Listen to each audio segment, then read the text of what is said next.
Another beautiful day in the neighborhood. I don't know why I said that. That's welcome to the greatest side in the world this week with myself and Fraser. How you doing, buddy? I am good. I'm excited, as I always am, because we've got another great advert. This one in particular, I think there's some nice little hacks in there, which hopefully you can try at home and you can have a go and you can see whether this makes any kind of difference. I think this is an interesting one. There's a lot to talk about. I like it. I'm looking forward to it. Full disclosure, I have not seen it, and I like sometimes the reveal of a big reality. I think I was trained by reality show television in that, like, I want to see the reveal. I'm waiting for like what happens after the commercial break. Like, I'm all for it. I love it. So let's just take a quick second, just say, hey, everybody, I hope you like this stuff. And don't forget to like and subscribe to the channel and the videos. And make sure if you have any ads that you see that you love, link them down below. And if you want us to maybe feature something from you, go ahead and do that stuff too. And with that being said, Fraser, let's see this ad. Let's press play on this bad boy. My hygienist told me this will put her out of work, and I'd already bought one after seeing it on TikTok. It removes the hard bits of plaque that only she could get off. People everywhere are using this amazing product. Even the ultra-fine powder that came with it is amazing. It's dentally approved, clinically proven, safe, and amazing. I'm able to give myself a dentist-level polished scale and whiten from the very comfort of my own home, thanks to the Smirk Ultrasonic Tooth Cleaner Pro and the Smirk Pat Pro Teeth Whitening Powder. Okay, I'm interested to know if anyone at home saw one of the main things that I've written down in my notes here. Okay, so listen to the first 2 seconds. My hygienist is what the TikTok voice says. Okay, so it's not the actual word. They've said the word wrong. Okay, now I know because I use the TikTok voice generator. It's very hard to get it to actually say the right thing. But I think they have said my hygienist instead of my hygienist. I think they've purposely said that wrong to increase engagement. Interesting. Okay, that is the oldest TikTok trick in the book. If you want to push the engagement of your video up, obviously this works on organic, incredibly well. Say something wrong in the first 2 seconds, or show something which is a little bit weird. Show something that makes people comment. I can guarantee if you go on the comments for this ad, there will be numerous comments of people saying, like, what did it say? That's not how you say this word, because that's what people do. When they have the chance to correct someone or angrily rage, that's what they're going to do. And organically, people commenting on a paid ad, as we know, is going to do wonders for you. So if you can do something like that in there in order to grab people and get them to comment, you are onto a winner. That is incredible. Yeah, it's a little organic hack that I learned a very long time ago, but that's the way that you get people to comment. All right, make a mistake. I'm already speechless in how simple and stupid, and also I 100% am guilty as shit of that. 100%. Oh my god. Exactly. Okay. So moving on, we have I already bought one after seeing it on TikTok. We have that, TikTok social proof that everyone loves as seen on TikTok. I bought this on TikTok because of this, the endless, that's used all the time, right? So a little bit of social proof, 4 seconds in or so. And we've seen, I hate to say it, but it does kind of help if you have someone which is fairly attractive to start your advert. I hate to be, sells things. Yeah, it does. You're right. So again, that helps, right? So you put me on this thing, and people are deleting TikTok. Exactly. Go through the comments on any of my TikToks. Is everyone saying you need to shave, have your hair cut? People don't want to see, me and Charlie on these ads. People don't want to see it. So we have that to start with. Then we're just going through standard social proof. We have these nice renders in terms of like, at the end of the day, this is an oral product, right? This is something which people are actually going to be using and they want it to fit a certain standard. And with that, I think you need some kind of like trustability. And that comes with seeing renders like this, because we're very used to, like, our brains are kind of programmed where we see these like medical 3D renders and instantly it means that, you know, this is clinically proven. And then we obviously show the actual product being used, really useful, because people are like, I don't understand how this works. We show a supporting product as well. So no doubt these are probably bundled on the website. So happy days on that. Again, we show how you use that. We're back to the same girl from before, but this bit with social proof, like I mentioned, this is a product that people are going to be using on their teeth, which no one wants their teeth to be knocked out or destroyed by a product that they bought online. So it's clinically proven. It is actually approved by dentists. These are the stuff that people want to hear. If I was them, I would have put this forward. I would have put this near the front. I think it needs that sooner than here, right? And then we finish it with this girl with a, you know, beautiful smile. Look, you can have these amazing white teeth just by using this product. And then another thing, I just want to get everything out of the way and just overload you with information. Another one is we have the two major, like, you know, pay when you want platforms, ClearPay, Klarna, and we're saying, look, you don't have to have the money now. Don't worry. There are options where you can buy this, which is very popular here in the UK at the moment. And then we're ending it with a Black Friday. Like they just like, oh, casually, by the way, here's this thing, and they don't even acknowledge it. Yeah. Yeah. So they're the main reasons why I think this ad works so well. And I think there's a lot to break down on here. But when we do look at it very simply, all it is a UGC mashup. That's all this advert is. No, I love it. Like this is, yeah, because it kind of feels like I'm taking every crayon in the box. Like you could see this be like, done poorly, this would just be like a tattoo that's just a little too much of everything. And like this is what I like to call a dropshipper's dream advert. This is the stuff. If you have ever done dropshipping, if you have ever worked with anyone that does dropshipping, this is their bread and butter of advert. This is pulling your Google Drive and putting it into Premiere and putting all the clips in at once and then putting captions over it. Like this is the type of advert which dropshippers make because they're so easy to pump out. You can pump out, there is AI software that makes this style of advert for you. Maybe not as well, maybe not as much thought that's gone into it, but that is essentially what this advert is. But I think there's a lot of psychology that's also gone into it. Yeah, I love that. And then it also like just has the Black Friday side on the back of it, which one of the things I love about that is, you know, it's been known for years, and I'm so glad to see more and more people talk about it. But like during Black Friday, generally your best ads are the ads the top performing ads are the ones you launch before Black Friday. Yeah. Yes. Right. And we see the same thing in holiday season and Mother's Day and Leif Erikson Day, if you're celebrating that for some reason, or whatever it happens to be, that Founders Day or whatever it is. I don't know. I think that's a reference to something that's not even real.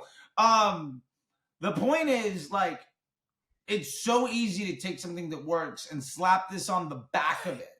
Yeah. Because you've effectively made this a template that can work. And I'm curious, like, I think this is a great execution. I would bet that there's like 9 other ones that were tested, and this is the one that worked well. And it's sort of like, I think of it as sort of like shuffling a deck of cards, or like you putting Lego pieces together. Like you get to the same end product, but like how your journey through it can be a little bit different, right? And to your point about putting that one thing first, like that might, there are reasons for whatever it is that some ads work and some don't. And I think that it's also essential to remember too that like it's not about building the one thing. Like I always, I mean, I'm a big believer in using dynamic ads. I'll validate my assets. I'll let dynamic creative figure out what's working. And this is a great way of saying like, I've got 3 cuts.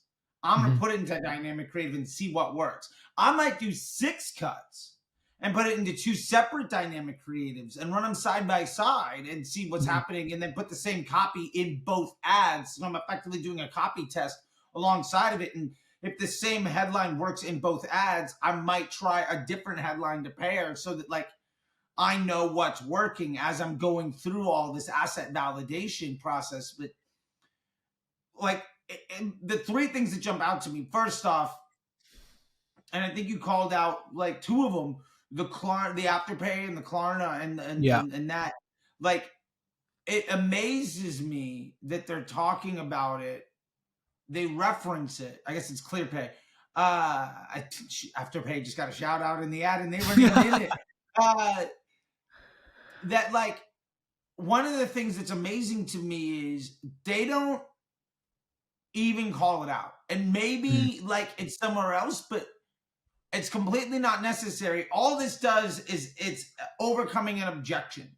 Yeah, subconsciously. definitely. Yeah, which is just like, oh, okay, well, this thing of X, Y, and Z, I look at it, my immediate reaction is like, okay, well, maybe this is cool. It's probably like $100. Yeah. Now it doesn't matter.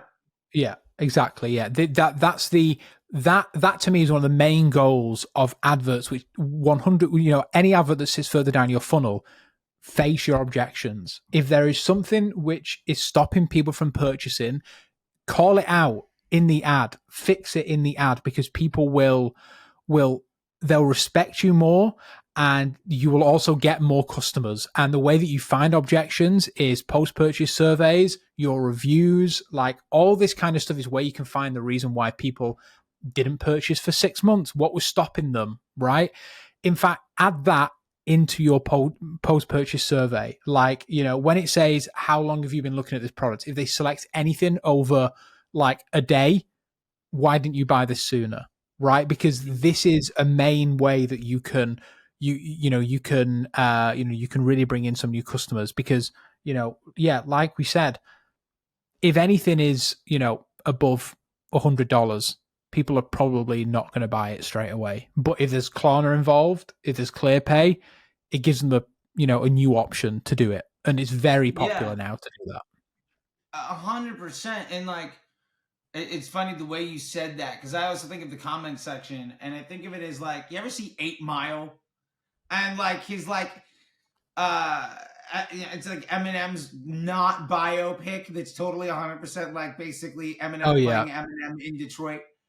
And in the freestyle battle, he's basically, one of the things he does is he just basically says everything the guy's going to say about him. Yeah. And then he's like, all right, here's everything you're going to say about me. I'm going to own it up front. Yeah. And then I'm going to talk about you. And here's something people might not know. And basically, that same thinking is like, people might be, well, you guys are too expensive, X, Y, and Z. And they get ahead of it right away. Yeah, that's the oldest trick in the book as well for stand-up comedians. Always rip yourself to shreds before you give the audience a chance to do it for you. Yeah, great example. 100%. And with that being said here too, like another aspect of that I saw in here is the 2-part, the system that's going on here, right? It's the powder and like, which is very interesting to me, because I feel like really what I'm doing like at a marketer level is I have a powder subscription company, and I'm trying to get you to buy it with this intro product. And to me, it almost feels like there's a lesson here in that if you have a subscription product, one of the easiest ways of selling it is to sell the implementation device. Yes. Own the delivery system, and then the ramification, the rest of that.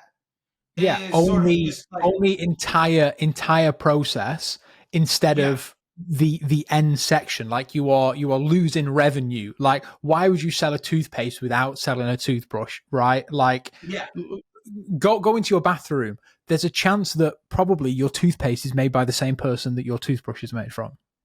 Right. It's likely, although full disclosure, I have Bite toothpaste, but I have like an electronic toothbrush, and I used to have Quip, but I'm a DDC nerd. Yeah, very true. Yeah. Well, you need to upgrade, don't you? I think that's what it is. Yeah.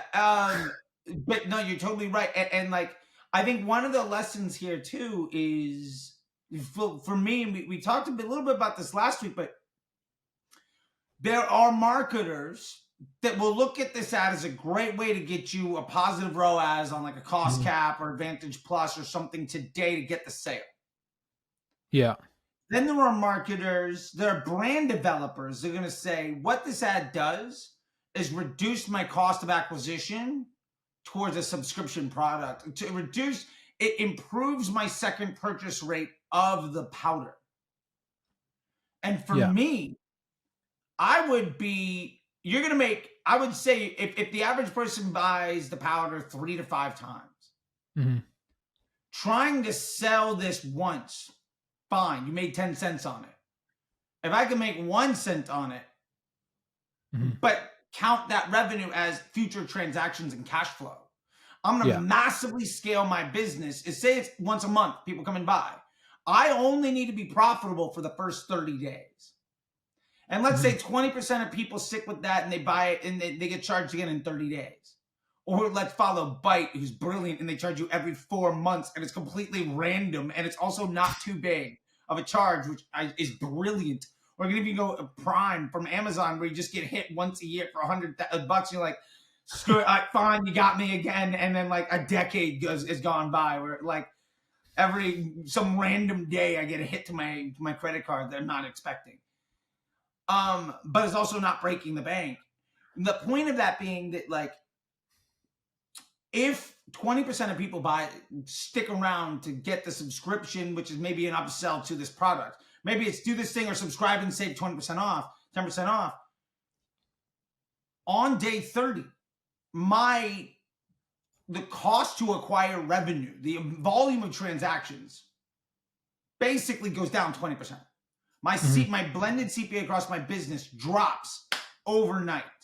And so I go from needing to make a 20% profit or needing to make a 5% profit or needing to be profitable at all to I can lose money on the front end of my business because I'm now no longer selling a product.